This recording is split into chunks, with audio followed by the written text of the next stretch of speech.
ತಂದೆಯೇ ರಕ್ಷಿಸು.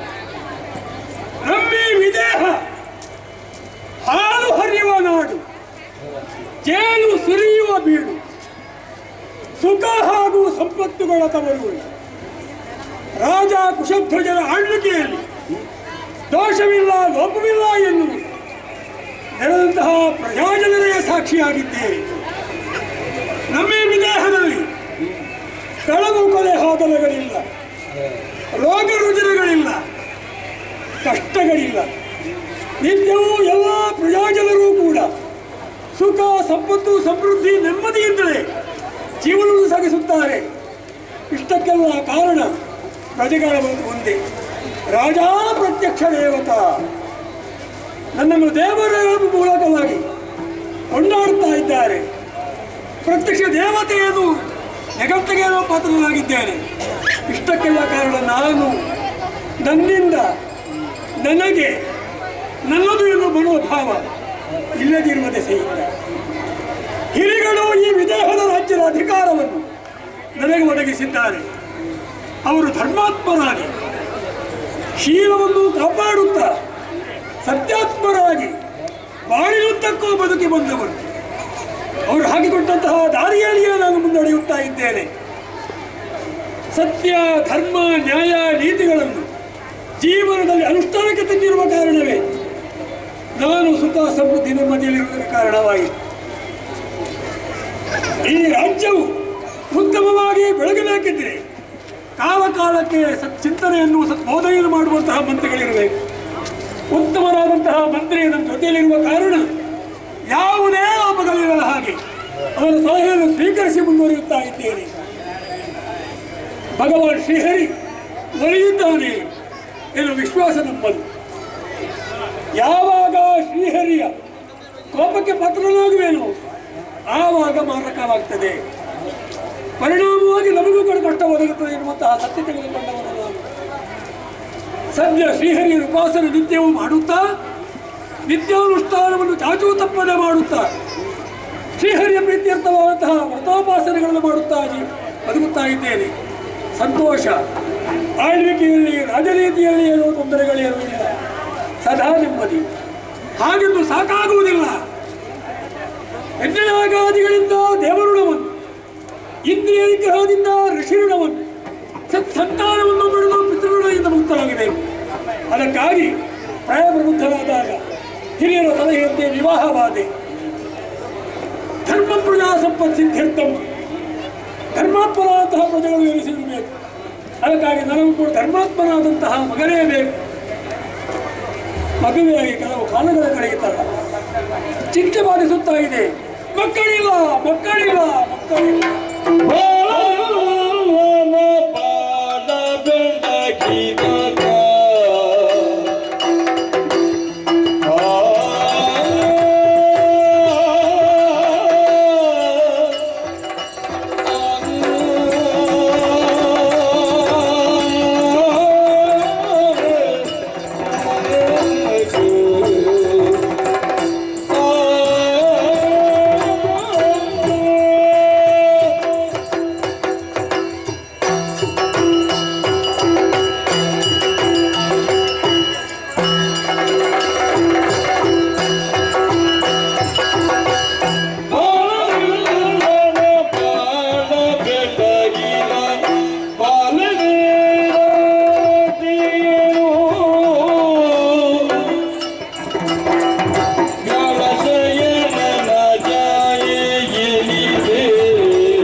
ನನ್ನನ್ನು ಬಾಧಿಸಿತು. ಚಿಂತೆ ಸುಡುತ್ತದೆ, ಚಿತೆ ದೇಹವನ್ನೇ ಸುಡುತ್ತದೆ.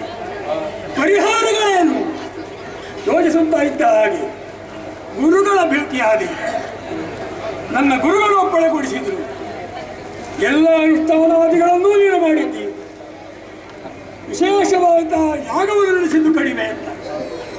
ಗುರುಗಳ ನಿರೂಪಣೆಯಂತೆ ಪುರೋಹಿತರನ್ನು ಮುಂದಿಟ್ಟುಕೊಂಡು ಯಜ್ಞವೊಂದನ್ನು ನಡೆಸಿದೆ.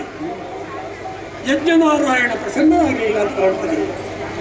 ಗುರುಗಳಲ್ಲಿ ಪುನಃ ಕೇಳಿದೆ, ಮಗನೇ, ವೇದವಿದರನ್ನು ಕರೆಸಿ ಯಜ್ಞ ಮಾಡುವ ಮೂಲಕವಾಗಿ ಜೊತೆಯಲ್ಲಿ ವೇದ ಪಾರಾಯಣವನ್ನು ನಡೆಸಿದರೆ ಸಂತಾನ ಪ್ರಾಪ್ತಿಯಾಗಬಹುದು.